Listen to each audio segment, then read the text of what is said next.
கர்த்தருடைய பரிசுத்த நாமத்துக்கு மகிமை உண்டாவதாக. இப்பொழுதும் வாசிக்கும்படி கொடுக்கப்பட்ட வேத வசனம் சங்கீதங்களின் புஸ்தகம் 55வது அதிகாரம் 17வது வசனம். சங்கீதங்களின் புஸ்தகம் 55வது அதிகாரம் 17வது வசனம்.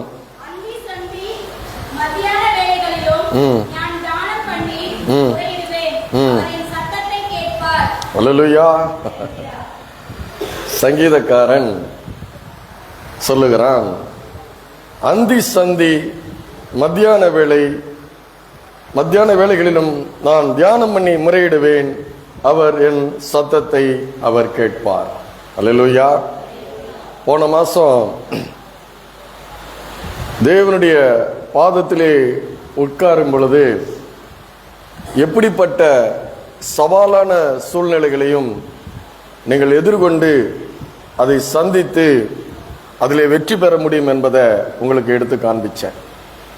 அதை மறுபடியும் உங்களுக்கு கொஞ்சம் ஞாபகப்படுத்துறேன். ஏன்னா ஆண்டவருடைய பாதத்திலே நீங்கள் அமரும் பொழுது, நீங்கள் ஜெபிக்கும் பொழுது அல்லது வேதத்தை தியானிக்க வாசிக்க நீங்க தொடங்கும் பொழுது நீங்க அவருடைய பாதத்தில் இருக்கிறீங்க. ஏன்னா வேத வசனத்தை குறித்து வேதம் சொல்லுகிறது, ஆதியிலே வார்த்தை இருந்தது, அந்த வார்த்தை தேவனிடத்தில் இருந்தது, அந்த வார்த்தை தேவனாய் இருந்தது. அந்த தேவனாய் இருந்த வார்த்தைகளை நீங்கள் தியானிக்கும் பொழுது அவருடைய பாதத்திலே நீங்கள் அமருகிறீர்கள். அல்லேலூயா. விசுவாசிக்கிறீங்க.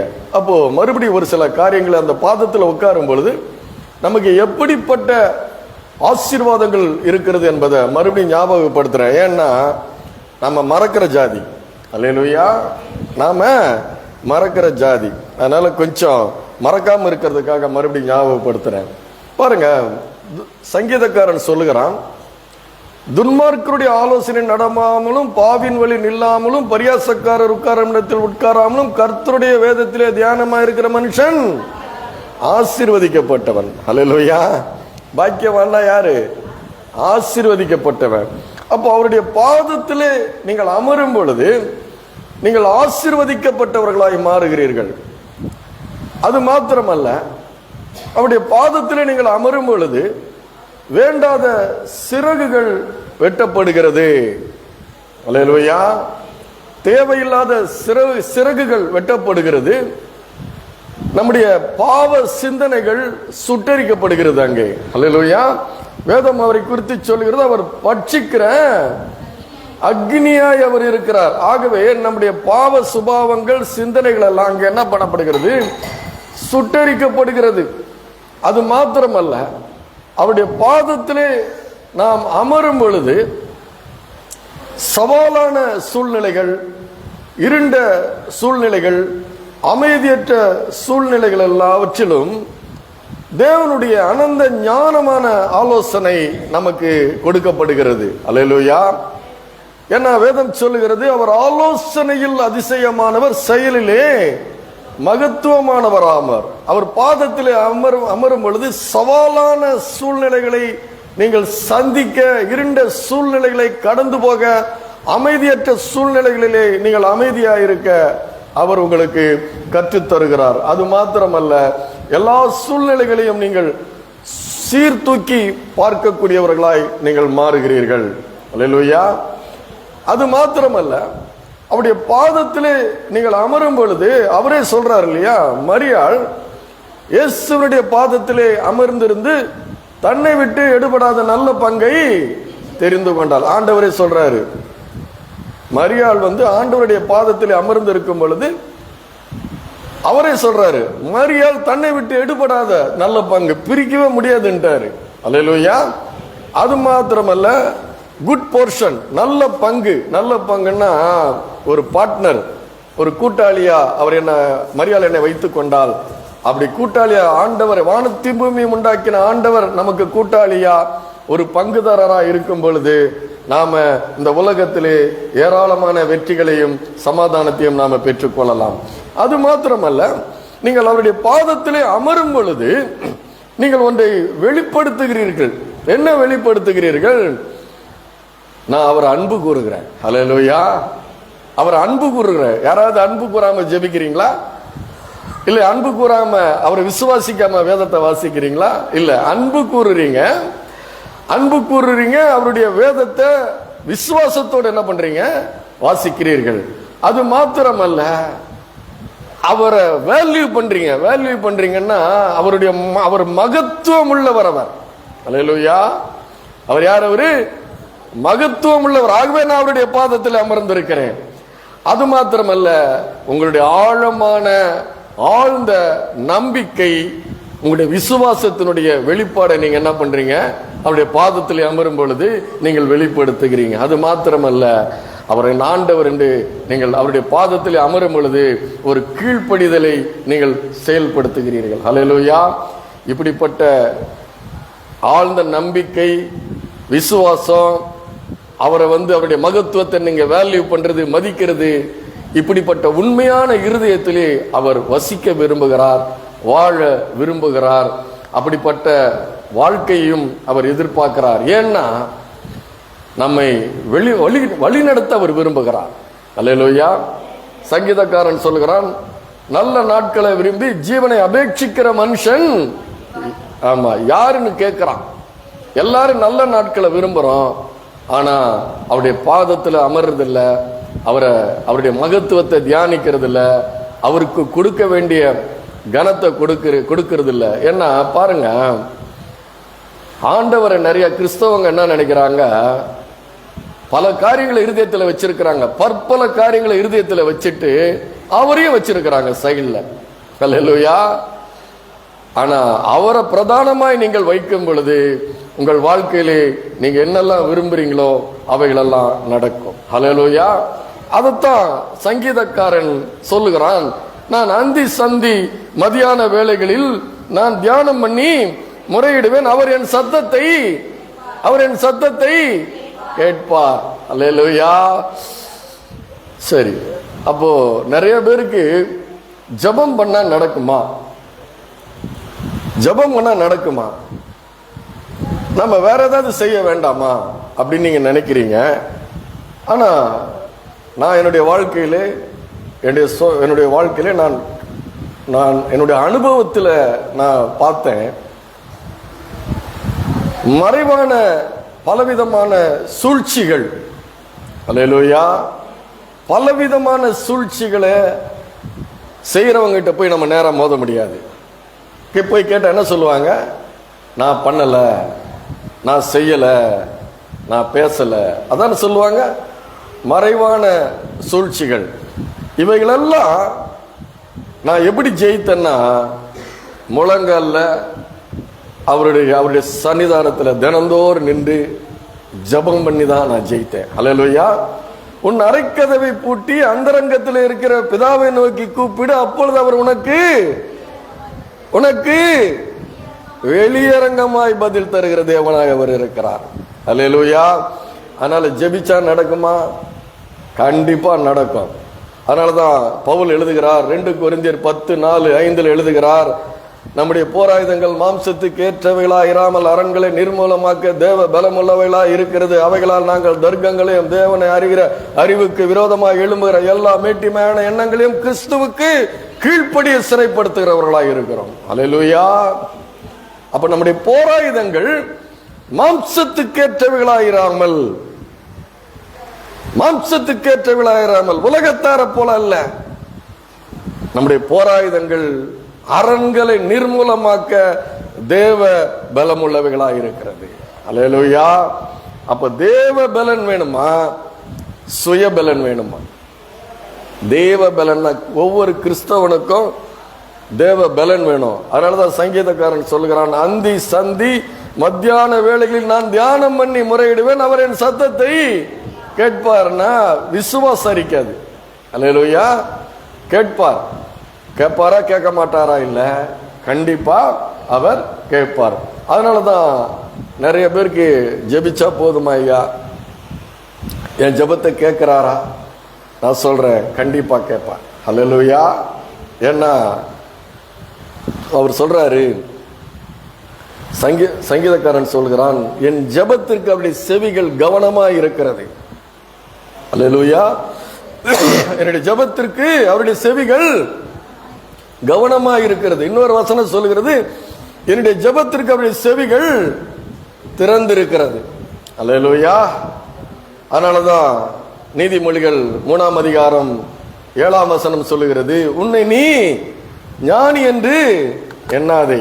அல்லேலூயா. படிப்போமா? நீதிமொழிகள்,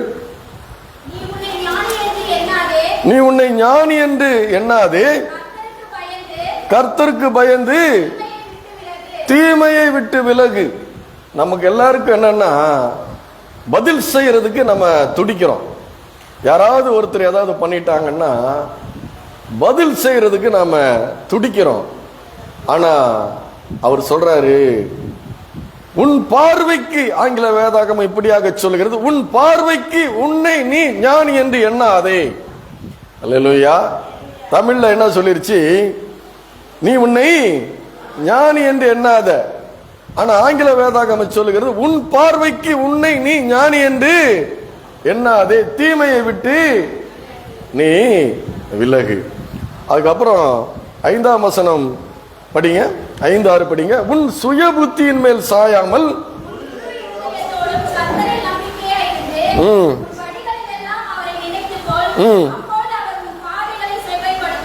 அல்லேலூயா. உன் சுய புத்தியின் மேல் சாயாதே.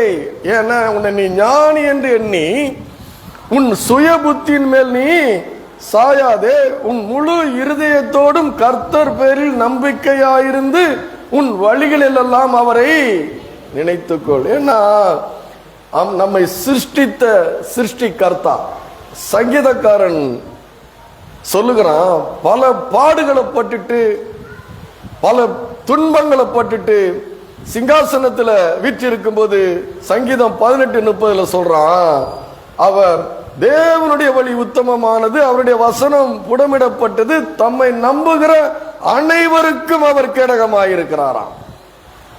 அல்லேலூயா. தேவனுடைய வழி உத்தமமானது. அல்லேலூயா. நமக்கு நிறைய பேருக்கு தெரியும், நான் இதுல பூந்து இதுல வந்துடுவேன். முடியாது, அது வேற. அவர் சொல்றாரு, உன் வழிகள் என் வழிகள் அல்ல, உன் நினைவுகள் என் நினைவுகள் அல்ல. சங்கீதக்காரன் சொல்லுகிறான், தேவனுடைய வழி உத்தமமானது, அவருடைய வசனம் உடமிடப்பட்டது, தம்மை நம்புகிற அனைவருக்கும். அதை கோடிட்டு படிக்கணும். அல்லேலூயா. தம்மை நம்புகிற ஒரு சிலருக்கு இல்லைங்க, ஒரு சிலருக்கு இல்ல, அனைவருக்கும் அவர் கேடகமாய் அவர் இருக்கிறார். அல்லேலூயா. அப்போ அவருடைய பாதத்திலே உட்காரும் பொழுது, அவருடைய பாதத்திலே உட்காரும் பொழுது மாம்ச சிந்தை விலகுகிறது. நான் உங்களுக்கு சொன்ன, போன தடவை எடுத்து காண்பிச்சேன். அவருடைய பாதத்திலே உட்காரும் பொழுது சுய புத்தின்றது மாம்ச சிந்தை. அவருடைய பாதத்திலே உட்காரும் பொழுது நம்ம கிட்ட இருக்கிற மாம்சம் எல்லாம் சுட்டரிக்கப்படுகிற, மாம்ச சிந்தைகள் எல்லாம் சுட்டரிக்கப்படுகிறது. அல்லேலூயா. நான் சொல்றேன், என் மேல கோவப்படாதீங்க. ஆராதனையில அபிஷேகம் நிறைய பேர் பெற்றீங்க, உணர்ச்சி பட்டவங்களும் இருக்கலாம். அடிக்கடி நான் வலியுறுத்துறேன், ஆராதனையில அபிஷேகம் இறங்கினது, அபிஷேகத்தில் இறங்கினவங்க இருக்கிறீங்க. சிலர் உணர்ச்சி வசப்பட்டவங்களும் இருக்கலாம். அதெல்லாம் பத்தாது, இந்த உணர்ச்சி வசப்பட்டது பத்தாது. ஆண்டவரை அறிகிற அறிவில் நீங்கள் விருத்தி அடைய வேண்டும். அல்லேலூயா. எதுல விருத்தி அடைய வேண்டும்? இதுல திருப்தி ஆகிட்டு போயிட்டீங்கன்னு வச்சுக்கோங்க, நிரம்பிட்டேன் நான் மறுபடியும் சொல்லிட்டு இருக்கிறேன் இந்த சபையில. ஏன்னா இதை நான் சொல்ல கடமைப்பட்டிருக்கிறேன். ஆண்டவரை அறிகிற அறிவிலே விசுவாசத்திலே நீங்கள் விருத்தி அடையும் போதுதான் உங்களுடைய வாழ்க்கையிலே வெற்றி உண்டாகும். அல்லேலூயா. அது வெளியரங்கமாய் தெரிய வேண்டும். உங்களுடைய வாழ்க்கையிலே அபிஷேகத்தில் நிரம்பி வெளியரங்கமா தெரிகிறது ஒண்ணு, வாழ்க்கையிலே உங்களை பார்க்கும்போது சொல்லணும், இவங்க கிறிஸ்தவங்க. அல்லேலூயா. அது வெளியரங்கமாய் அது தெரிய வேண்டும், வெற்றி தெரிய வேண்டும். இங்க தெரிஞ்சா பத்தாது. அல்லேலூயா. அவருடைய பாதத்திலே நீங்கள் அமரும் பொழுது அப்படிப்பட்ட ஒரு வெற்றி உங்களுடைய வாழ்க்கையில இருக்கும். யாருக்காவது தெரிஞ்சுதான்? தாவீதை பார்த்து யாராவது சொன்னாங்களா? அவனுடைய சகோதரர்கள் என்ன சொன்னாங்க? எதுக்கு வந்த? ஒரு சில ஆடுகளை வனாந்தரத்தில் விட்டு விட்டு நீ எதற்கு வந்த இங்க? ஆனா அவன் மேல இருந்த அபிஷேகம், அவன் ஆண்டவரை குறித்த அறிவு, ஆண்டவரை தியானித்த தியானத்தினாலதான் அவன் மாம்சம், யாரு கோலியாத்து, மாம்சம் என்பதை தேவன் அவனுக்கு அறிவித்திருந்தார். அவருடைய பாதத்திலே அமர்ந்து அவரை தியானம் பண்ணி அவரை மிகப்பெரிய தேவனாய், வானாதி வானம் கொள்ளாத மகிமைக்கும் மாட்சிமைக்கும் மகத்துவத்துக்கும் மேன்மைக்கும் அப்படிப்பட்ட சர்வ வல்லமைக்கும் மகத்துவத்துக்கும் ஆலோசனையில் அதிசயமானவர் என்ற அப்படிப்பட்ட அறிவை உடையவனாய் இருந்ததனாலதான் தேவன் அவனுக்கு காண்பித்தார். அவன் மாம்சம், உடன்படிக்கை இல்லாதவன், தேவன் அற்றவன். அவன் திறமை இருக்குது அவங்கிட்ட ஏராளமான திறமை இருந்தது. கோலியாத்துக்கிட்ட ஏராளமான திறமை இருந்ததுங்க. அவன் சிறு வயது முதல் யுத்த வீரன் அவன். அல்லேலூயா. அவங்கிட்ட திறமை இருந்தது. ஆனா அவங்கிட்ட தேவன் இல்ல, அவங்கிட்ட பரிசுத்தம் இல்ல. அல்லேலூயா. இந்த மாம்சம் இங்க நிக்கணும்னா உள்ள எலும்பு நிக்கணும். எலும்பு இல்லாம இங்க நிக்க முடியுமா? இந்த மாம்சம், எலும்பு பரிசுத்தமானது. அல்லேலூயா.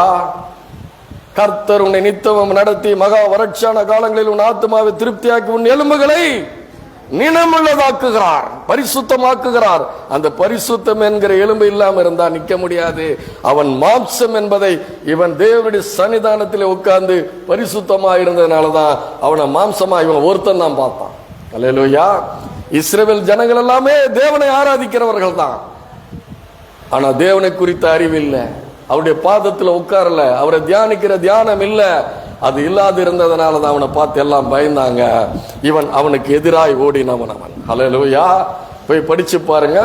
அவனுக்கு கோலியாத்துக்கு எதிராய் ஓடக்கூடிய தைரியம் எதனால வந்தது? அவன் மாம்சம், நான் தேவனுக்குரியவன், உடன்படிக்கை இருக்கிறது எனக்கு, நான் இஸ்ரவேல் வம்சத்தான் அப்படின்னு அவனுக்குள்ள ஒரு இருதயத்தில் அப்படிப்பட்ட விசுவாசம் இருந்தது. அல்லேலூயா. இதுதான் நான் அறிவுன்னு சொன்னேன். அல்லேலூயா. அபிஷேகம் பட்டு பத்தாது, உங்களுக்கு அறிவும் இருக்க வேண்டும். அல்லேலூயா. சங்கீதம் 55 என்ன சொல்றான்? நான் அந்தி சந்தி மத்தியான வேளைகளிலே நான் தியானம் பண்ணி முறையிடுவேன், அவர் என் சத்தத்தை கேட்பார். அல்லேலூயா. இதுக்கு முன்னாடி நீங்க வாஸ்து பாத்தீங்கன்னா அவனுடைய வாழ்க்கையிலே ஒரு பெரிய ஒரு போராட்டம் அவனுக்குள்ள இருக்கிறது. இப்ப ராஜாவா உட்கார்ந்து இருக்கிறான். இவனுக்கு 55 வயதிலிருந்து 60 வயது இருக்கலாம்னு சொல்லிட்டு வேத வல்லுநர்கள் சொல்லுகிறார்கள். இவனுக்கு 50 60 வயது வரைக்கும் இருக்கும்போது இந்த சங்கீதத்தை அவன் எழுதியிருக்கலாம் அப்படின்னு சொல்றாங்க. அதுக்கு முன்னாடி நீங்க போய் படிச்சு பார்த்தீங்கன்னா 5ஆம் வசனம் சொல்லுகிறது, 4ஆம் வசனம் சொல்லுகிறது, 3, 4, 5 படிக்கிறேன். அவர்கள் என்மேல் பழி சாட்டி குரோதம் கொண்டு என்னை பகைக்கிறார்கள், என் இருதயம் எனக்குள் வியாகுலப்படுகிறது, மரணத்திகள் என் மேல் விழுந்தது, பயமும் நடுக்கமும் என்னை பிடித்தது, அருக்களிப்பு என்னை மூடிட்டு. இவன் ஒரு ராஜா. அவன் 14 வருடங்கள் சவுலுக்கு பயந்து ஓடி தன்னை காத்து கொண்டு பயந்து ஓடுனான்னா கர்த்தருக்கு பயந்து ஓடுனான். ஏன்னா சவுல் அபிஷேகம் பண்ணப்பட்டவன்றதுனால அவன் கர்த்தருக்கு பயந்து அவன் ஓடுனான். அப்போ இப்ப சிங்காசனத்துல உட்கார்ந்து கிட்டத்தட்ட 25 வருடங்கள் ஆகிவிட்டது.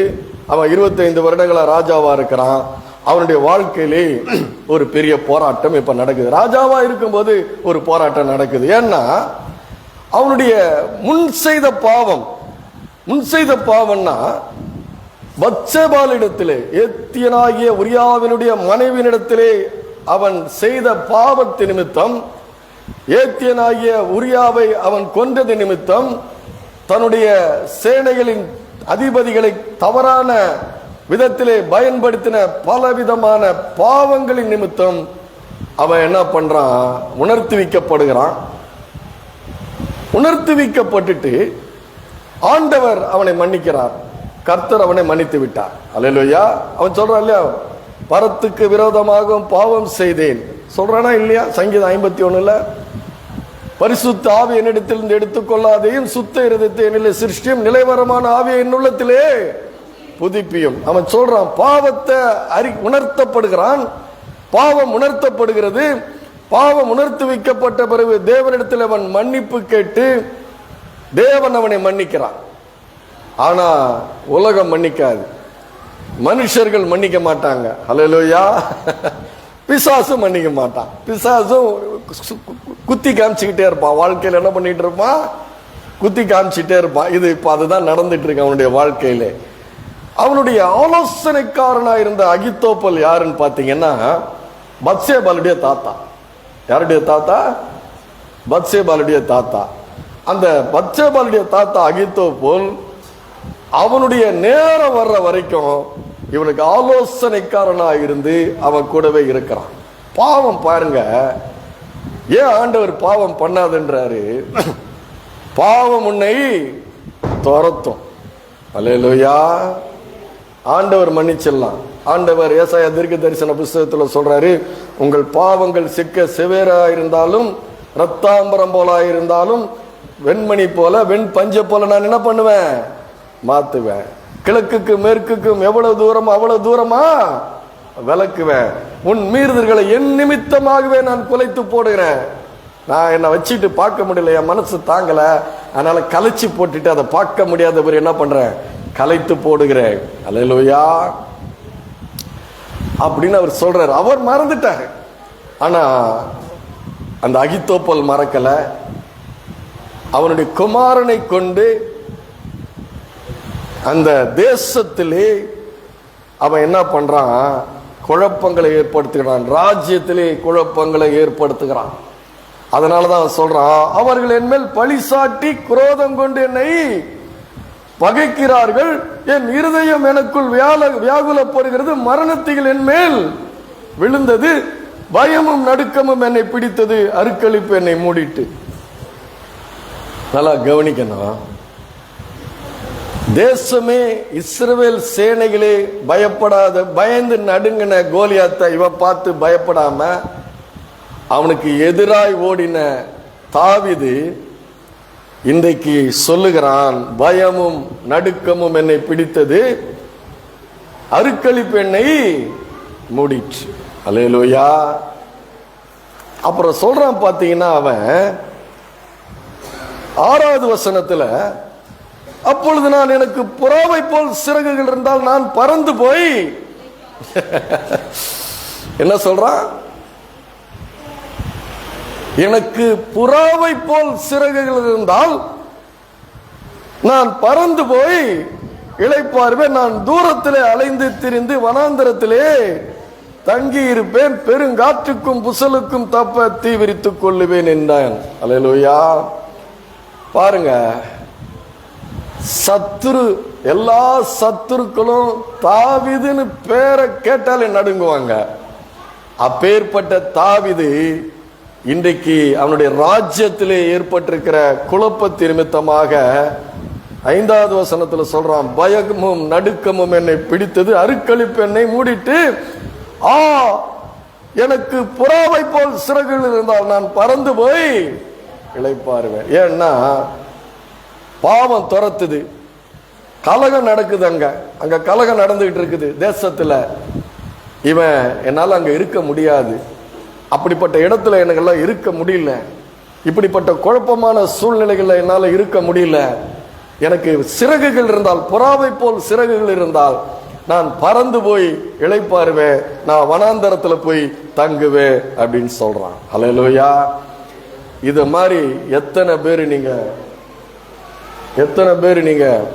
உங்க இவன் ராஜ்யத்துல குழப்பத்துல சொல்லிட்டு இருக்கிறான். மேல இன்னும் பேசக்கூடாது. ராஜ்யத்துல குழப்பத்துல இருந்து பேசிட்டு இருக்கிறான். எத்தனை பேரு நம்ம குடும்பத்துல இப்படிப்பட்ட குழப்பங்கள் இருக்கும் பொழுது எங்கேயாவது ஓடி போயிடலாம் அப்படின்னு நினைச்சிருக்கிறீங்க? அல்லேலூயா. அப்படிப்பட்ட சூழ்நிலைகளை யாரும் உங்களுக்கு இல்லையா? வந்திருக்குதா? வந்திருக்குது. அல்லேலூயா. எங்கேயாவது வனாந்தரத்துக்கு போயிடலாம், யாருமே இல்லாத இடத்துக்கு போயிடலாம் அப்படின்லாம் நாம நினைக்கிறோம். உண்மையிலே இது அவனுடைய சொந்த பாவத்தினாலே வந்த சூழ்நிலை. என்னுடைய சொந்த பாவத்தினால நான் தேவனை அறியாத பொழுது, உலகத்தானா இருந்த பொழுது இதே போல ஒரு சூழ்நிலை, பயமும் நடுக்கமும் என்னை பிடித்தது, அருக்களுப்பு என்னை மூடிற்று. அல்லேலூயா. உண்மையிலே நான் சொல்றேன், என்னுடைய சொந்த பாவ வாழ்க்கை, என்னுடைய வாழ்க்கையில பாவம் இருந்தது, தேவனுக்கு பிரியமில்லாது இருந்தது. பவுல் எழுதுவது போல அக்கிரமத்திலும் பாவத்திலும் மரித்து போயிருந்தேன், தேவனுக்கு நான் சத்ருவாயிருந்தேன். அல்லேலூயா. தேவனுக்கு சத்ருவாயிருந்தேன். அந்த பாவ வாழ்க்கை நிமித்தமாக குடும்பங்களிலே பெரிய குழப்பம். அந்த குழப்பத்து நிமித்தமாக அருக்களிப்பு என்னை மூடிட்டுன்னா அது உண்மையில நடந்தது. பயமும் திகிலும் என்னை பிடித்ததுன்னா அது உண்மையிலே நடந்தது. அது நிமித்தம் நான் அந்த சோதனைகள் மத்தியில சங்கீதக்காரன் சொன்னதை விட அதிகமா சொன்னேன், செத்து போயிருந்தா நல்லா இருக்கும். அல்லேலூயா. அப்படியே நினைச்சுக்கிட்டு நான் ஒரு ஊர்ல இருந்து சென்னைக்கு கார் ஓட்டிக்கிட்டு வரேன். மழை பெஞ்சிட்டு இருக்குது. அது சிங்கிள் ரோடு. அது அந்த சிங்கிள் ரோட்ல மழை பெஞ்சிட்டு இருக்குது. நான் செத்துட்டா நல்லா இருக்கும்னு நினைச்சு என்னுடைய காரை ஓட்டிக்கிட்டு வந்துட்டு இருக்கிறேன். கொஞ்ச நேரத்துல ஒரு பஸ் எனக்கு எதிராய் திடீரென்று ஒரு பெரிய பேருந்து என் பக்க வேகமாய் மாறி ஓடி வந்தது. அதை நான் கவனிச்சு நான் அந்த ஆக்சிடென்ட்ல இருந்து நான் தப்பிச்சேன். நான் என்ன நினைச்சனோ அது எனக்கு நடக்க இருந்தது. ஆனா அந்த நேரத்தில் தேவன் என்னை கிருபையா என்னை காப்பாற்றினார். அல்லேலூயா. இப்படிப்பட்ட சூழ்நிலைகள் நம்முடைய சொந்த பாவங்களினால் வந்திருக்கலாம். ஆனா அதற்கு பிற்பாடு கிட்டத்தட்ட 40 வயதுல நான் தேவனை ஏதோ ஒரு விதத்துல அறிந்து கொண்டேன். அல்லேலூயா. அறிந்து கொண்டேன். ஆனா பாருங்க, இந்த பாவம் நம்மளை விடுதா? இல்ல பிசாசு விடுகிறானா? தேவன் மறந்து விட்டான். இயேசு கிறிஸ்துனுடைய ரத்தம் வேதம் சொல்லுது இல்லையா? யோவான் 3:16, தேவன் தம்முடைய ஒரே பேரான குமாரனை விசுவாசிக்கிறவனை அவன் கெட்டு போகாமல் நித்திய ஜீவனை அடையும்படி அவரை தந்தள்ளி இவ்வளவா இந்த உலகத்திலே அன்பு கூர்ந்தார். அவரை விசுவாசிக்கும் பொழுது பாவம் கழுவப்படுகிறது, பரிசுத்தமாக்கப்படுகிறோம், தேவனுடைய நீதி கொடுக்கப்படுகிறது, அவருடைய சட்டைகளின் நிழலின் கீழ் அடைக்கலமாய் வந்து விடுகிறோம். போவாஸ் சொல்றாங்க, ரூத்தை பார்த்து, இஸ்ரவேலின் தேவனாகிய அவருடைய சட்டைகளின் நிழலின் கீழ் அடைக்கலமாய் வந்தவனுக்கு நிறைவான பலன். அல்லேலூயா. தம்மை நம்புகிற அனைவருக்கும் அவர் கேடகமாயிருக்கிறார். அல்லேலூயா. தம்மை நம்புகிற அனைவருக்கும் அவர் கேடகமாயிருக்கிறார். நான் சொல்றேன், என்றைக்கு நீங்கள் இயேசு கிறிஸ்துவை இருதயத்தில் விசுவாசித்து நாவிலே அறிக்கையிட்டு ரட்சிக்கப்பட்டு தேவனுடைய பிள்ளைகளா இந்த சபையில வந்து நீங்கள் அமர்ந்திருக்கிறீங்களோ, அன்றைக்கு அவருடைய செட்டைகளுக்குள்ள நீங்கள் இருக்கிறீர்கள். அல்லேலூயா. அவரை நம்புகிற உங்கள் அனைவருக்கும் அவர் கேடகமாயிருக்கிறார். அப்படிப்பட்ட சூழ்நிலையில தான் சங்கீதக்காரன் சொல்லுகிறான், நான் 16வது வசனத்தில் சொல்லுகிறான், நானும் தேவனை நோக்கி கூப்பிடுவேன், கர்த்தர் என்னை ரட்சிப்பார். ரட்சிப்புல அவ்வளவு ஆசீர்வாதங்கள் இருக்கிறது. அல்லேலூயா. அவ்வளவு ஆசீர்வாதங்கள் இருக்கிறது. நான் கிறிஸ்தவனா பிறந்து கிறிஸ்துவை தெரியாதபடி இந்த சென்னை பட்டணத்துல நான் உலகத்தானா இருந்து தேவனுக்கு விரோதமான பாவம் செய்து என்னுடைய வாழ்க்கையில ஏராளமான அருக்களிப்பு, பயமும் நடுக்கமும் என்னை பிடித்தது. பணம் இருக்குதுங்க, நிம்மதி இல்லை. அல்லேலூயா. நிம்மதி இல்லை. ஆனா அந்த தேவனை நான் ஒரு விதத்துல எப்படியோ நான் போயிட்டு ஒரு சபையில நான் போகும்போது அங்க கர்த்தரை குறித்து அவங்க பிரசங்கம் பண்றாங்க. அவர் எனக்கு கர்த்தரை குறித்த அறிவு தான் கொடுத்தார். அல்லேலூயா. அதனாலதான் சொல்றேன், அபிஷேகம் தப்புன்னு சொல்லல, அபிஷேகம் நல்லது. அதோடு கூட அந்த அபிஷேகத்தோடு கூட ஆண்டவரை அறிகிற அறிவு அதிகமாய் வேண்டும். அல்லேலூயா. அவரை குறித்து அதிகமாய் நாம தேடி தேடி தேடி நம்ம என்ன பண்ணணும்? படிக்கணும். அவர் யார்?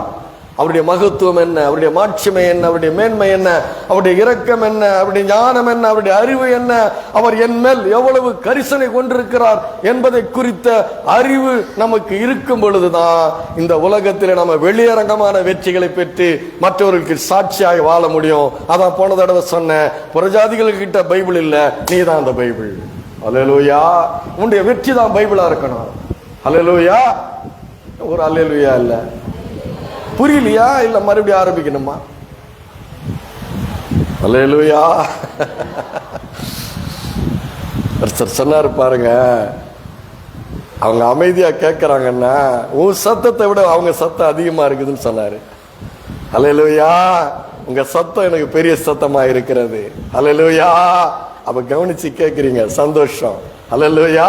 அப்போ இப்படிப்பட்ட பாவ வாழ்க்கையில இருந்து தேவனுடைய ரத்தத்தாலே கழுவி பரிசுத்தமாக்கப்பட்டு நீதியாக்கப்பட்ட அவருடைய பிள்ளையா மாறி 20 வருஷமா நான் ஒரு ஞாயிற்றுக்கிழமை கூட நான் தவறுனது கிடையாது. ஆண்டவர் ஆராதிக்க போறதில்லை. அல்லேலூயா. அப்போ அப்படிப்பட்ட நம்ம பரிசுத்தமாய் வாழ்ந்து கொண்டு இருக்கும் பொழுதுதான் தாவீது அப்படிதான் வாழ்ந்து கொண்டு இருக்கிறான். அவனுடைய வாழ்க்கையில இப்ப முன் செய்த பாவம் இப்ப என்ன பண்ணுது? சத்துருக்களால் துரத்தப்படுகிறது. அவனுடைய சொந்த மகனாலே துரத்தப்படுகிறான்.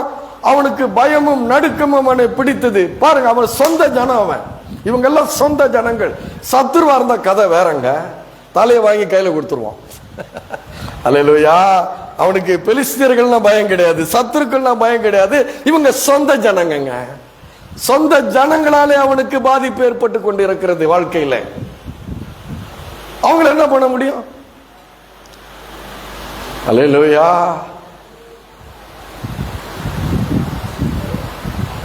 குடும்பத்துல இது ராஜா அவங்க கிட்ட இருக்குது. இப்ப நம்ம குடும்பத்துக்கு வருவோம். நம்ம குடும்பத்துல பிள்ளைங்க நம்ம இஷ்டத்துக்கு இருக்கிறாங்களா? அல்லேலூயா. பிள்ளைகள் சத்துரு போல செயல்படுகிறாங்களா இல்லையா? அந்த சில நேரங்கள் இல்ல கணவன் ஒரு சத்துருவை போல செயல்படுகிறானா இல்லையா? இல்ல மனைவி ஒரு சூழ்நிலை நிமித்தமா ஒரு சத்துரு போல செயல்படுகிறாங்களா இல்லையா? அல்லேலூயா. செயல்படுறாங்களா இல்லையா? இந்த உலகம் வஞ்சிக்கிறதா இல்லையா? இந்த உலகம் குடும்பங்களை கவிழ்க்கிறதா இல்லையா? இந்த உலகம் பிள்ளைகளை கவிழ்க்கிறதா இல்லையா? எல்லாமே இருக்குதுங்க. ஆண்டவர் பேதுரு சொல்லுகிறாரு, உன் ஜெப வாழ்க்கைக்கு தடை வராதபடி உன் மனைவியினிடத்திலே விவேகத்தோடு நடந்து கொள் என்று சொல்லுகிறார். அல்லேலூயா. எப்படி நடந்து கொள்ள வேண்டுமா? விவேகத்தோடு நடந்து கொள். எதுக்கு தடை வராதபடி? ஜெப வாழ்க்கைக்கு தடை வராதபடி உன்னுடைய மனைவியினிடத்திலே விவேகமாய் நடந்து கொள். உன்னுடைய கணவனிடத்திலே விவேகமாய் நடந்து கொள். உன்னுடைய பிள்ளைகளிடத்திலே விவேகமாய் நடந்து கொள். அல்லேலூயா. மறைவான எதிரி குடும்பங்களை இன்னைக்கு நீங்க ராஜாவா இல்லைங்க, ஆனா உங்க குடும்பத்துல ராஜாவா இருக்கிறீங்க. குடும்பங்கள் கட்டப்பட வேண்டும், குடும்பத்தில் வெற்றி வேண்டும், வாழ்க்கையில வெற்றி வேண்டும், வியாபாரத்தில் வெற்றி வேண்டும், வேலை ஸ்தலங்களில் உயர்வு வேண்டும், பிள்ளைகளுடைய வாழ்க்கையில ஒரு நல்ல ஒரு ஆசீர்வாதமான நிலை வர வேண்டும். அப்படி நிலை வர வேண்டும் என்றால் நம்முடைய வாழ்க்கையிலே மறைவான எதிரி, அல்லேலூயா, சத்துருக்கள் இருக்கிறாங்க, பிசாசானவன் இருக்கிறான். பிள்ளைகள் கவிழ்க்கப்படலாம், வேலை ஸ்தலங்களிலே நம்மளுக்கு உயர்வு வராதபடி தடை வரலாம், தொழிலே பிரச்சனை வரலாம், குடும்பங்களை கலைத்து போடலாம். ஒரு புரோக்கர் சொல்றா இருப்பாங்க, அதாவது பெண்ணுக்கு ஆணுக்கு திருமணம் செய்து வைக்கிற பெண் பார்த்து கொடுக்கிற மாப்பிள்ளை பார்த்து கொடுக்கிற புரோக்கர் சொல்றாரு பாருங்க, ஐயா கஷ்டப்பட்டு பெரிய அளவுல செலவு பண்ண முடியாது, ரொம்ப கஷ்டப்படுற குடும்பங்கள் இருக்கிற பெண் பிள்ளைகளுக்கு கூட திருமணத்துக்கு தடை உண்டாக்குகிறார்கள். அல்லேலூயா. தடை உண்டாக்குகிறார்கள். இந்த மறைவான எதிரி நீங்க எப்படி சமாளிப்பீங்க? அல்லேலூயா. எப்படி சமாளிப்பீங்க? நமக்கு முன்னாடி பாவத்தினுடைய வஞ்சனை வைக்கப்பட்டு இருக்கிறது.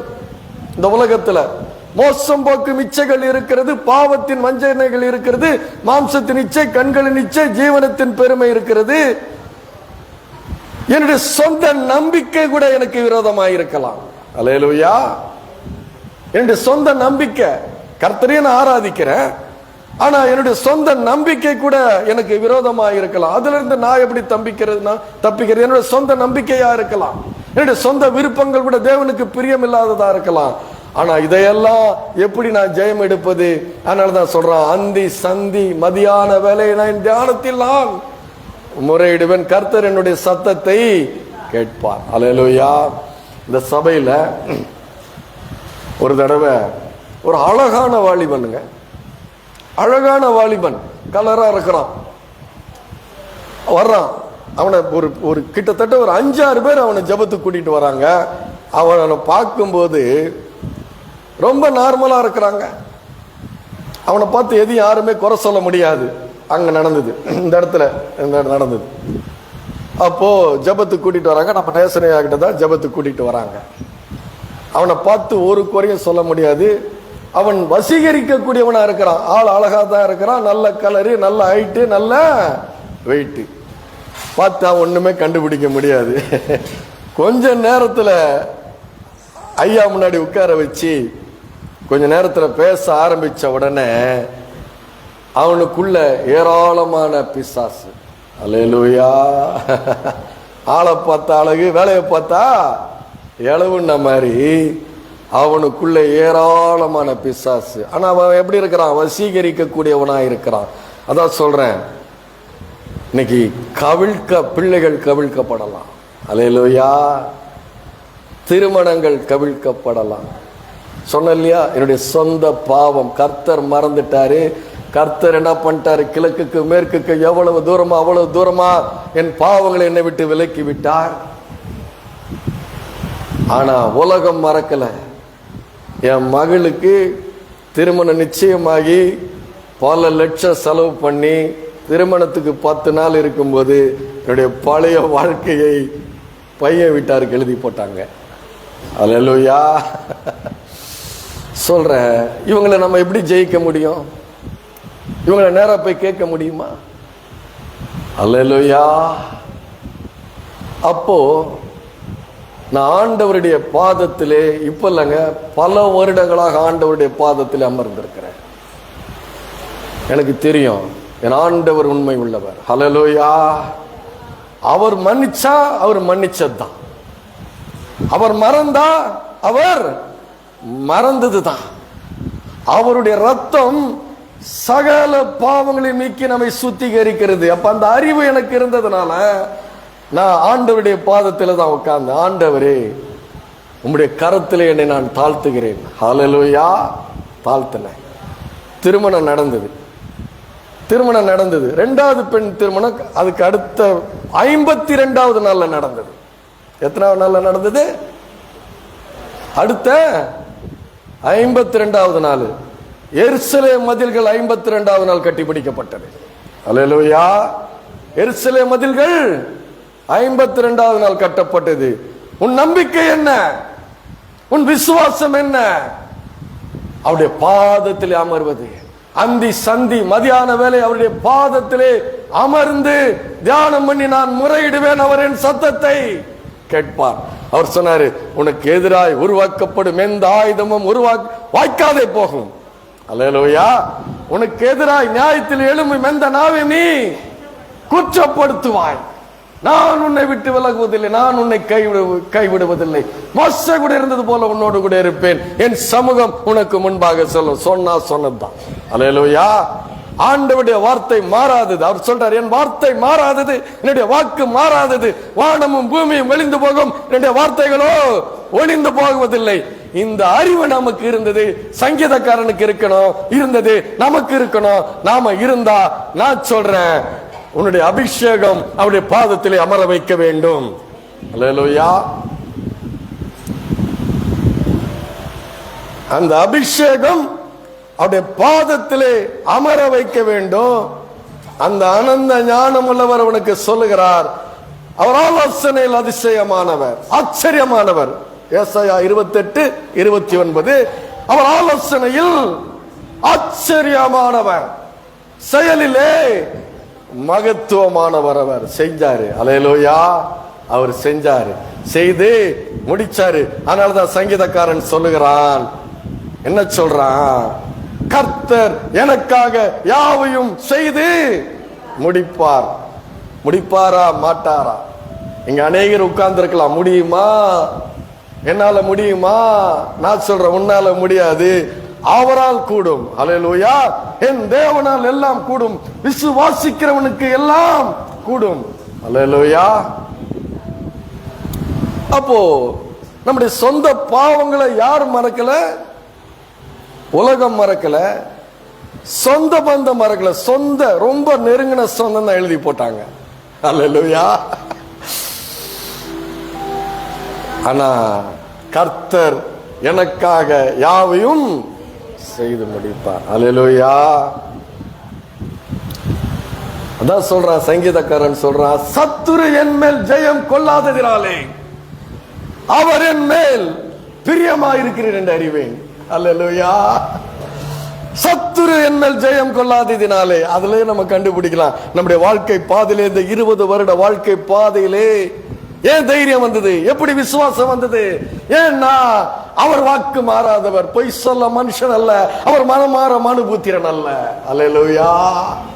என்னுடைய வாழ்க்கை பாதையிலே, இந்த 20 வருட வாழ்க்கை பாதையிலே என்னுடைய வாழ்க்கையில வெற்றி வெளியரங்கமாய் பல பேருக்கு காணப்பட்டது. அதை நானும் கண்டேன். நான் கண்டதுனால அந்த எழுதி போட்டதை குறித்து நான் வருத்தப்படல, அதை குறித்து நான் கலங்கல. அவர் சொல்லிட்டார், உங்கள் இருதயம் கலங்காதிருப்பதாக. அல்லேலூயா. நான் சொல்றேன், இன்னைக்கு அநேக பேருடைய இருதயங்கள் கலங்காதிருக்க வேண்டும். அவர் சொல்றார், உங்கள் இருதயம் கலங்காதிருப்பதாக என் சமாதானத்தை உனக்கு வைத்து போகிறேன். அல்லேலூயா. அந்த அவர் என் வாழ்க்கையில கடந்து வந்த பாதைகளிலே அவர் எனக்கு பாராட்டின கிருபை, தயவு, ஒத்தாசை, அனுகூலம், ஆசீர்வாத, வெற்றி, சுகம், இந்த சரீரத்திலே சுகம். 4 மணி நேரம் இங்க உட்கார வைப்பார் ஐயா. அப்பெல்லாம் ஆராதனை 4 மணி நேரம் நடக்கும். 1/2 மணி நேரத்துக்கு ஒரு தடவை நான் எழுந்துச்சு பாத்ரூம் போனோம். என்னால இருக்க முடியாது. 4 மணி நேரம் இன்னைக்கு என்னால உட்கார முடியும். அல்லேலூயா. சரீரத்திலே சுகம், ஆரோக்கியம், அருமருந்து, குரு மருந்து, கீழையாத்தினுடைய பிசின் தைலம், அவருடைய ரத்தம் அப்படி நமக்கு ஒரு சுகத்தை கொடுக்கிறதா இருக்கிறது. அல்லேலூயா. நான் சொல்றேன், உங்கள் இருதயம் கலங்காதிருப்பதாக. அல்லேலூயா. விசுவாசிக்கிறீங்களா? அல்லேலூயா. விசுவாசிக்கிறவனுக்கு எல்லாம் கூடும். கர்த்தரால் ஆகாத காரியம் என்று உண்டோ? பாருங்க. அதனாலதான் என்ன சொல்றான், அவரின் சத்தத்தை கேட்பார், தம்மை நம்புகிற அனைவருக்கும் அவர் கேடகமாயிருக்கிறார். அல்லேலூயா. அப்போ அதுக்கு என்ன, நம்ம எப்படி வாழணும்? நம்முடைய வாழ்க்கையில் என்ன இருக்க வேண்டும்? தேவனை கூட்டாளியாக்கிக் கொள்ள வேண்டும். அல்லேலூயா. அதனால சொன்ன இல்லையா, நம்முடைய போராயுதங்கள் மாம்சத்துக்கேற்றவைகளாயிராமல், சிந்தனை வரும். எழுதி போட்டவனை போய் என்ன பண்ணலாம், எழுதி போட்ட கைய என்ன பண்ணலாம், வருமா வராதா? வரும், வந்தது. ஆனா அவருக்கு பிரியமானபடிதான் நான் நடக்கணும். ஹல்லேலூயா. அதான் நம்முடைய போராயுதங்கள் மாம்சத்துக்கேற்றவைகளாயிராமல் அரண்களை நிர்மூலமாக்க தேவ பலம் உள்ளவளா இருக்கிறது. அவர் சொல்றாரு, யுத்தம் கர்த்தருடையது, அமர்ந்திருந்து நானே தேவன் என்று நீங்கள் அறிந்து கொள்ளுங்கள். பல சத்துருக்களை என்ன தோற்கடிக்க முடியல வியாபார ஸ்தலங்களில். அல்லேலூயா. அங்க பார்த்துட்டேன். யார பார்த்துட்டேன்? ஆண்டவருடைய கிரியை பார்த்துட்டேன், ஆண்டவருடைய வல்லமையை பார்த்துட்டேன். அனாதி தேவன் அடைக்கல, அவருடைய நித்திய புயங்கள் உனக்கு ஆதாரம், அவருடைய கரம் உன்னோடு கூட இருக்கிறதை நீ காண வேண்டும். அல்லேலூயா. அவருடைய கரம் உன்னோடு கூட இருப்பதை நீ உன்னுடைய வாழ்க்கையில காண வேண்டும், வெளியரங்கமாய் காண வேண்டும். அதனாலதான் அவன் போய் ஜெபிக்கிறான். இந்த மறைவான எதிரிகள், அல்லேலூயா, இந்த மறைவான எதிரிகள், குடும்பங்களை கவிழ்க்கிற சொந்த பந்தங்கள், பிள்ளைகளை கவிழ்க்கிற அந்நிய சக்திகள், அழிவின் சக்திகள், அந்தகார வல்லமைகளிலிருந்து நீ காப்பாற்றப்பட வேண்டும் என்றால் வேதம் சொல்லுகிறது, பகலில் பறக்கும் அம்பு, இருளில் நடமாடும் கொள்ளை நோய், மத்தியானத்தில் பாலக்கு சங்காரத்திற்கும் நீ பயப்படாதிருப்பாய். அல்லேலூயா. அவருடைய சத்தியம் உனக்கு பரிசையும் கேடகமாகும். அவருடைய சத்தியம் தான் உனக்கு பரிசையும் கேடகம். அவருடைய வாக்கு தத்தங்கள் எல்லாம் அல்லேலூயா. அப்போ நம்முடைய போராயுதங்கள் எப்படி இருக்கணும்? அப்படி சன்னிதானத்திலே சங்கீதக்காரனை போல அந்தி சந்தி மத்தியான வேளை நான் என் தியானத்திலே நான் அவரை நோக்கி முறையிடுவேன். அவர் என் சத்தத்தை தம்மை நம்புகிற அனைவருக்கும் அவர் கேடகமாயிருக்கிறார். அவர் அல்லேலூயா.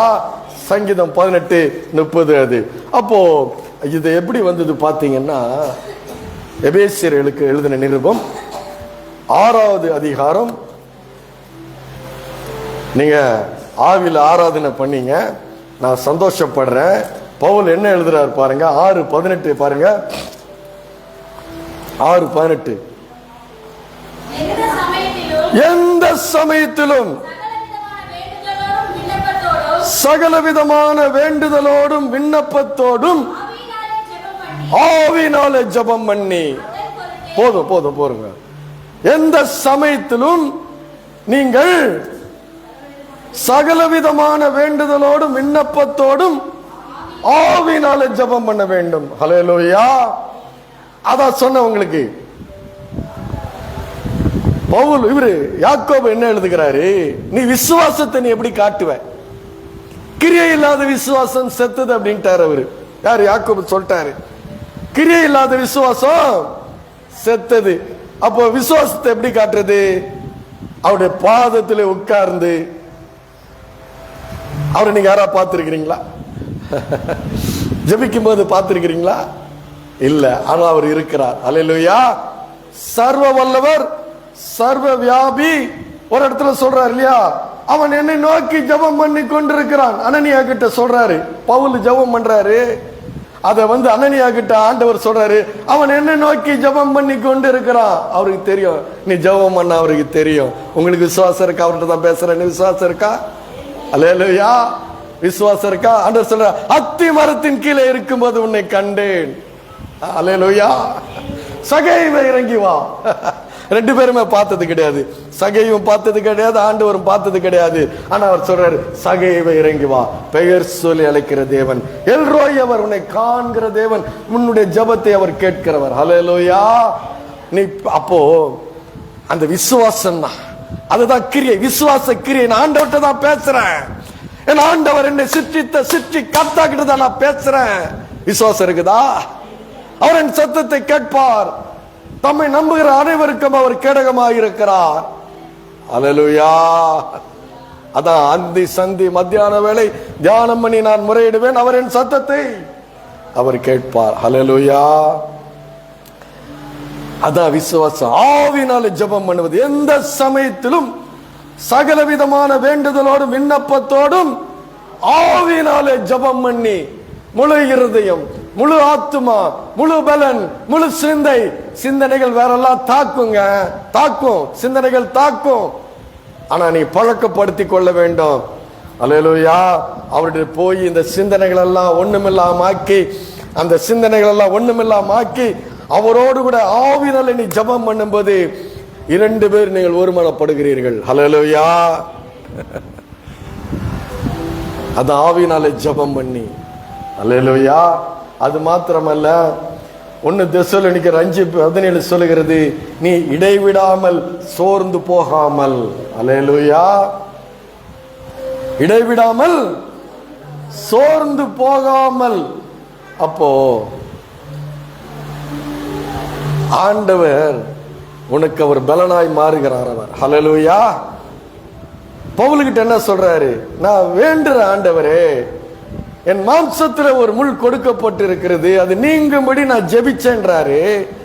அப்ப அவர் என்ன சொல்றாரு, என் கிருபை உனக்கு போதும், உன் பலவீனத்துல என் பலன் பூரணமாய் விளங்கும். அவர் சொல்லிட்டாரு, நான் பாத்துக்கிறேன். அல்லேலூயா. நான் பாத்துக்கிறேன். அவர் என்ன சொல்றாரு, பவுல் அதுக்கு என்ன சொல்றாரு, அதனால என்னுடைய பலவீனங்களை குறித்து நான் பரிதபிக்கல, சந்தோஷப்படுறேன். அல்லேலூயா. ஏன் சந்தோஷப்படுறேன்? என்னால செய்ய முடியாது, என் பலன் பத்தாது. ஆனா அந்த சூழ்நிலை கண்டு நான் சந்தோஷப்படுறேன். ஏன் சந்தோஷப்படுறேன்? அந்த சமயத்துல ஆண்டவருடைய பலன் எனக்கு இறங்கி எனக்கு கிரியை செய்து எனக்கு வெற்றியை அது கொடுக்கிறது. அல்லேலூயா. அப்பதான் நான் சிரிச்சேன். எழுதி போட்ட உடனே நான் சிரிச்சேன். பயப்புள்ள கலங்கல. என்ன, அவரை எப்பொழுதும் எனக்கு முன்பாக நான் நிறுத்தி நோக்கி கொண்டிருக்கிறேன். சங்கீதக்காரன் என்ன சொல்றான்? அவரை எப்பொழுதும் எனக்கு முன்பாக நிறுத்தினான். கர்த்தரை எப்பொழுதும் எனக்கு முன்பாக நான் நிறுத்தி முடியுமா? முடியுமா? நான் கேட்கிறேன். எப்படி முடியும்? எப்படி முடியும்? பரிசுத்தம். அல்லேலூயா. விசுவாசத்தோடு கூடிய பரிசுத்தம் இருந்தாதான் கர்த்தரை உனக்கு முன்னாடி நீ நிறுத்த முடியும். அல்லேலூயா. பரிசுத்தம் இல்லாமல் தேவனை ஒருவனும் தரிசிக்க முடியாது. அவ வாழ்க்கையில பரிசுத்தம் இருக்கா, அவனுக்கு அவர் மேல நம்பிக்கை இருக்கும். அல்லேலூயா. அவருக்கு பிரியமான வாழ்க்கை வாழ்ந்தா உனக்கு ஒரு நம்பிக்கை இருக்கும். அதான் நான் சொன்னேன், திறமை மாம்சம். திறமை இருந்தாருங்க நிக்க முடியாது. திறமை இருக்கிறவங்க இங்க நிக்க முடியாது. அதோடு கூட என்ன இருக்கணும்? என்ன இருக்கணும்? பரிசுத்தம் இருக்க வேண்டும். அல்லேலூயா. நீங்கள் ஆராதிக்கிற தேவன் ஜீவன் உள்ள தேவன். அல்லேலூயா. நீங்கள் ஆராதிக்கிற தேவன் யாரு? ஜீவன் உள்ள தேவன், காண்கிற தேவன் அவர். அந்த தேவன்கிட்ட நீங்க நிக்கிறீங்க. அப்போ உங்க ஜெபம் உங்களை என்ன பண்ணுது? அவருடைய கிட்ட போகும்போது என்ன பண்றீங்க? அவருடைய மகத்துவத்தை நீங்கள் அறிந்து கொள்ளுகிறீர்கள். அவருடைய மாட்சிமை அறிந்து கொள்ளுகிறீர்கள். என் தேவன் எவ்வளவு பெரியவர் என்பதை அறிந்து கொள்ளுகிறீர்கள். அதான் ஜெபம். அவருடைய பாதத்தில் உட்காரும் போது இவ்வளவு நீங்கள் அறிந்து கொள்ளுகிறீர்கள்.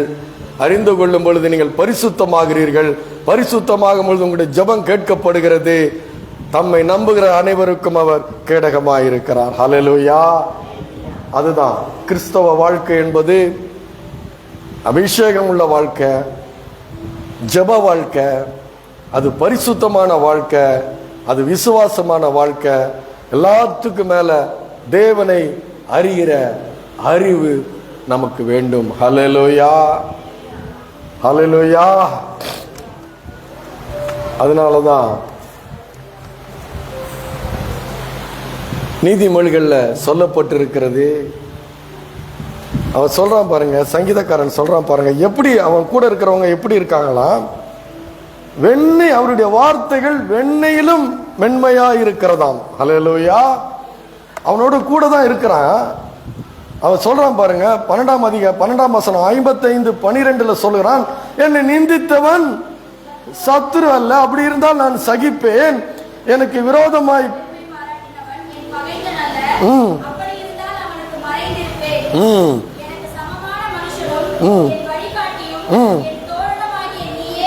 வேற யாரும் இல்ல, கூடவே இருக்கிறவங்கன்றான். அல்லேலூயா. என் கூடவே இருந்து எனக்கு துரோகம் பண்றாங்க அப்படின்றான்.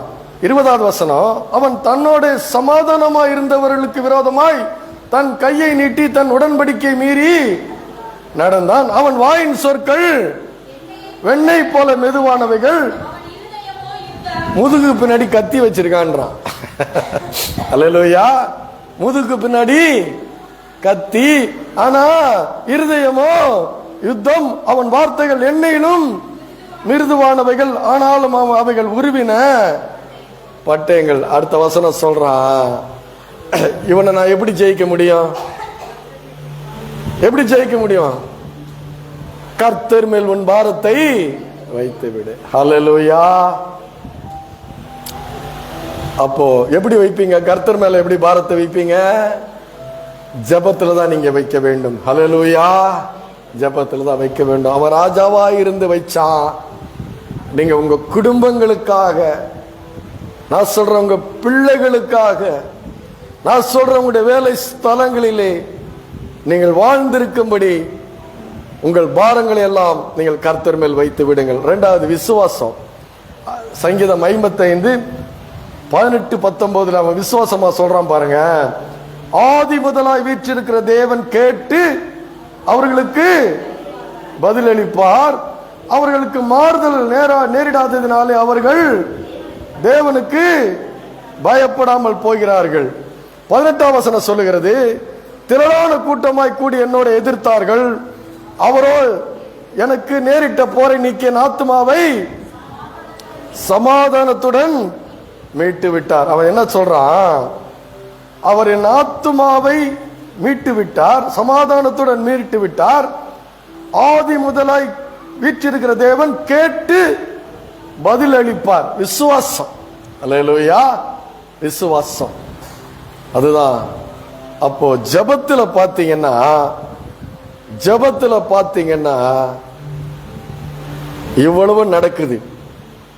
மறைவான எதிரி, இருதயம் யுத்தம், அவனுடைய வார்த்தைகள் எண்ணெயிலும் மிருதுவானவைகள், அவன் வாயின் சொற்கள் வெண்ணெயை போல மெதுவானவைகள். இவ்வளவு இருக்கிறத எப்படி ஜெயிக்கிறான்? ஜெபத்துல ஜெயிக்கிறான். அந்தி சந்தி மதியம் தியானம் பண்ணி நான் முறையிடுவேன், அவர் என் சத்தத்தை கேட்பார். அதனாலதான் யோசுவா 24ஆம் அதிகாரத்துல யோசுவா கடைசியில் சொல்லுகிறான், நானும் என் வீட்டாருமா வென்றால் கர்த்தரையே சேவிப்போம். 1 தீமோத்தேயு 1:17 பவுல் சொல்லுகிறார், நான் விசுவாசித்திருக்கிறவர் இன்னார் என்று அறிவேன். அல்லேலூயா, நான் விசுவாசித்திருக்கிறவர் இன்னார் என்று அறிவேன். அதனாலதான் நான் உங்களுக்கு சொல்றேன், சவாலான சூழ்நிலைகள், உங்க வாழ்க்கையில இருண்ட சூழ்நிலைகள், அமைதியற்ற சூழ்நிலைகள் எதுவா இருந்தாலும் அவர் பாதத்தில் நீங்கள் அமரும் பொழுது நீங்கள் அவரை கூட்டாளியா வச்சுக்கிறீங்க, பார்ட்னரா மாத்துறீங்க. அதனாலதான் சங்கீதக்காரன் சொல்லுகிறான், கர்த்தரின் சுதந்திரமும் என் பாத்திரத்தினுடைய பங்குமாயிருக்கிறார், தேவரீர் என் சுதந்திரத்தை காப்பாற்றுகிறீர், ராச்சாமங்களில் நான் உம்மை தியானிக்கிறேன் என்று சொல்லுகிறான். அப்பவே சொல்லிட்டான், என்ன சொல்லிட்டான்? கர்த்தரின் பார்ட்னர். அல்லேலூயா, கர்த்தரின் பார்ட்னர், என்னுடைய பங்குதாரர், என்னுடைய கூட்டாளி. யாரெல்லாம் அவரை கூட்டாளியா வச்சிருக்கிறீங்க? அல்லேலூயா, அவர் கூட்டாளியா இருந்தா நான் சொல்றேன், உங்களுடைய வாழ்க்கையிலே வெற்றி. எல்லாரும் அதான எதிர்பார்க்கிறோம், நல்லா இருக்கணும் தானே எதிர்பார்க்கிறோம். எல்லா ஞானமும் உள்ளவர், எல்லா வல்லமையும் உள்ளவர், எல்லா பலனும் உள்ளவர். அது மாத்திரமல்ல, இரக்கத்தில் ஐஸ்வர்யம் சம்பன்னர் அவர், இரக்கம் உள்ளவர். அவரை பார்ட்னரா நீங்க வச்சுக்கிட்டீங்கன்னா எப்படி பார்ட்னர் ஆக்குவது? ஜபத்துல. அல்லேலூயா, ஜபத்துல பார்ட்னர் ஆக்குறது ஆக்கிட்டீங்கன்னா உங்களுக்கு வெற்றி தான். அல்லேலூயா. அதனாலதான் சங்கீதக்காரன் சொல்கிறான், அந்தி சந்தி மதிய வேளைகளிலே நான் தியானம் பண்ணி முறையிடுவேன், அவர் என் சத்தத்தை கேட்பார். அல்லேலூயா. எத்தனை பேர் பார்ட்னர் ஆக்க போகிறீங்க? அல்லேலூயா. எத்தனை பேர் கூட்டாளி ஆக்க போகிறீங்க? அல்லேலூயா. மறைவான எதிரி. எபேசியர்ல 6ஆம் அதிகாரத்துல என்ன சொல்லப்பட்டிருக்கிறது? 6 கடைசியில் என்ன சொல்லப்பட்டிருக்கிறது? 6:16 பொல்லாங்க நெய்யும் அக்னி ஆஸ்திரங்களை எல்லாம் அவித்து போடத்தக்கதாய் எல்லாவற்றிலும் மேலான விசுவாசம் என்னும் கேடகத்தை பிடித்து கொண்டவர்களாய் நில்லுங்கள், இரட்சண்யம் என்னும் தலைச்சீராவையும் தேவ வசனமாகிய ஆவியின் பட்டத்தையும் எடுத்துக்கொள்ளுங்கள், எந்த சமயத்திலும் சகல விதமான வேண்டுதலோடும் விண்ணப்பத்தோடும் ஆவினாலே ஜெபம் பண்ணி. அல்லேலூயா. அதனால ஆண்டவரோடு கூட ஐக்கியம் பண்ணுங்க, நேரத்தை செலவு பண்ணுங்க. ஞாயிற்றுக்கிழமை மாத்திரமல்ல, தினந்தோறும் நேரத்தை கொடுங்க. உங்களுடைய வாழ்க்கை ஆசீர்வாதமாய் மாறும். ஒருவரும் ஜெயிக்க முடியாது. அல்லேலூயா. நான் சொல்றேன், உன்னோட போராடினவர்களை நீ தேடியும் காணாதிருப்பாய். அல்லேலூயா. சத்துருக்களுக்கு முன்பாக ஒரு பந்தியை ஆயத்தப்படுத்தி என் தலையை என்னையால் அபிஷேகம் பண்ணுகிறார் என்று சங்கீதக்காரன் எழுதுகிறான். அல்லேலூயா, அல்லேலூயா. கர்த்தருக்கே மகிமை உண்டாவதாக. ராஜகுமார்.